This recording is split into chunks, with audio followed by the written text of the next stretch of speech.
ربنا في القرآن بيقول: والشعراء يتبعهم الغاوون، ألم تر إنهم في كل واد يهيمون وإنهم يقولون ما لا يفعلون. أول ما تسمع الآيات دي تحس إن في مشكلة في الشعر. طيب، إزاي القرآن بيذم الشعر والنبي عليه الصلاة والسلام كان عنده شاعر اسمه حسان بن ثابت وكان يأمره صراحة بهجاء قريش؟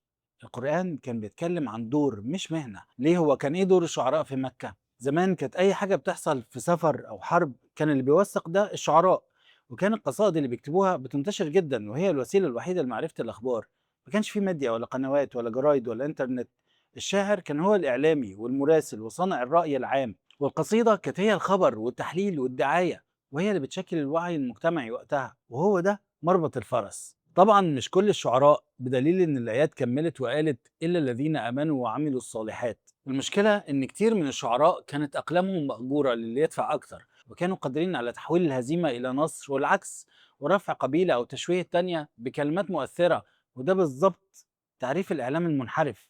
النهارده الشعر مش فرد، بقى منصة أو ترند. السوشيال ميديا نفسها بقت الشاعر، بقت تهيم في كل واد كل يوم رواية بلا مصداقية ولا أي مسؤولية، وإحنا بقينا الغاوون اللي بنصدق ونشارك وننشر. خطورة الشعر إنه بيستخدم الكلام الفصيح اللي على نفس السجع والقافية، وغالبا بيحتوي على قصص مؤثرة فبيمس القلب على طول. زي بالظبط الخطاب العاطفي اليومين دول على السوشيال ميديا، بيستخدم الصورة والموسيقى والدراما عشان يأثر علينا ويخلينا نصدق أي خبر وننشره. وده يفسر ليه تنزل صورة كاملة باسم الشعراء ويتم التحذير فيها من الدور اللي ممكن يلعبه رجال الميديا في أي زمان بصرف النظر عن الوسائل المستخدمة. وخطورة التأثير ده على المجتمع، دلوقتي ما بقاش رجال الميديا بس هم اللي بيصنعوا الخبر، احنا كمان بقى عندنا منصات فيها أخبار وليها متابعين. لكن للأسف بقينا نبيع الوهم بنمط حياة مثالي جدا ومزيف، وحصرنا النجاح في الشهرة والفلوس.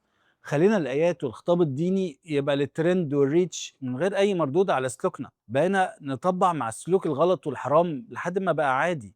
بننشر الخرافات والسودو ساينس على إنها علم وروحانيات. حتى الحوادث المأساوية بقينا مش حريصين على حلها على قد ما احنا حريصين نصورها عشان ننزلها على الأكاونت بتاعنا ويبقى فايرل.